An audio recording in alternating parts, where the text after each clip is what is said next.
是一个写实刀工的菜。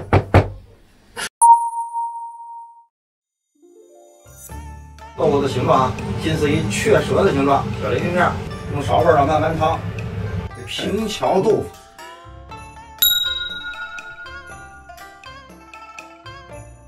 这得用大油，先得炼一下，味儿还是有点腥味儿。但是你聪明啊，你加了葱姜了，你给耗一下。对，由于在这个淮扬菜里边用大油呢，还是比较广泛。或者我给总结了一个是淮扬菜的大油，川菜的红油，粤菜的蚝油，鲁菜的什么油？猪油。哎，回答正确。这个关小火慢慢炼。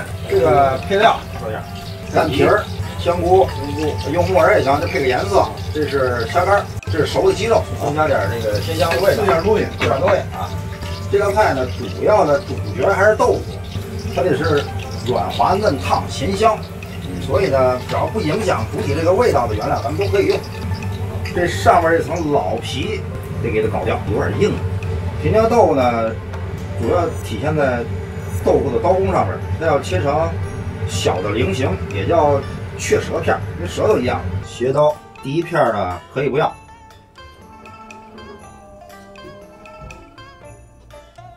第二刀不能使劲往这摁啊，得推着它平行着进去。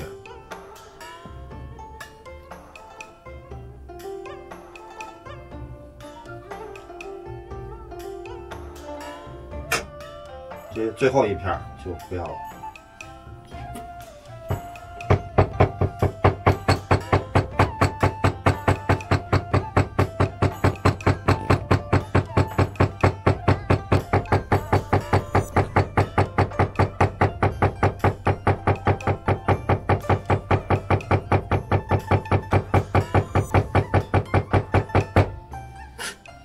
你看，都是小菱形片啊。小菱形，这是蛋皮的啊。单位摊的时候要放点淀粉，增加粘稠度，增加蛋皮的韧性。然后放盐吗？不放盐，切成小菱形。猪油啊，炒好了，对，炼得差不多了，好了。把这葱啊炸的这种黄色，才会释放出这种葱的葱香味儿。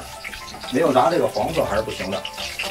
来，烧点水，还得把这豆腐烫一下。加点盐，让它干完这凝固，增加一些韧性。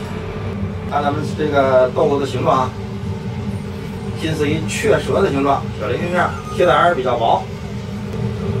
开锅就黄色。对，然后我们要加高汤。其实我们这高汤呢，用的就是老汉骨的金汤。今天我这个菜呢，不能要这么稠，我要兑了一个3倍的水，这汤还鲜着。然后调味儿，放点盐、胡椒粉。这个胡椒粉呢，还是在汤开之前最好放，汤们开之后呢，它容易起疙瘩。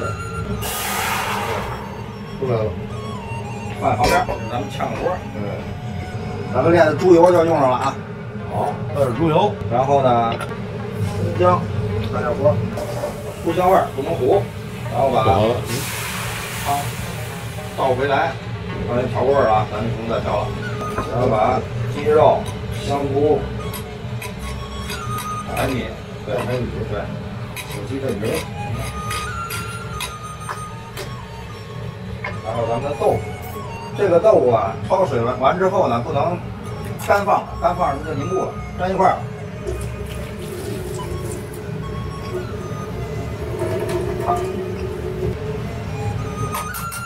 一碗水迅速倒上，然后用勺背儿慢慢搅开，小火煨它1分钟2分钟，入个味儿。拿那个拿那个往出给一小块头。好的，咱们这道菜呢，不需要特别的黄，要点一点老抽，中和一下颜色，刚刚好。这个呢，咱们要放点味精，大约有0.5克，特别少，提个鲜味儿。这个水温度啊，100度左右，所以呢，它不至于把这个味精呢变成其他的有害物质。开始勾芡，玉米淀粉，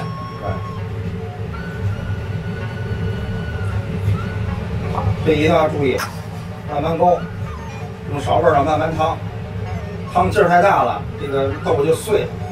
哎，最后还要打点油。这个最后成菜的特点呢，看着不冒热气儿，但是您入口呢肯定是特别的烫，这是来自于这里边这个油的温度要推。还有一滴香油，一定是少许的这么2滴啊，多了都会抢掉味道。成菜，出管儿。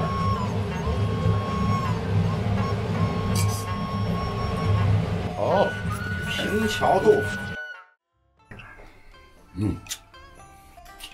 其实这道菜呢是一个传统的淮扬菜的老菜。为什么叫平桥豆腐？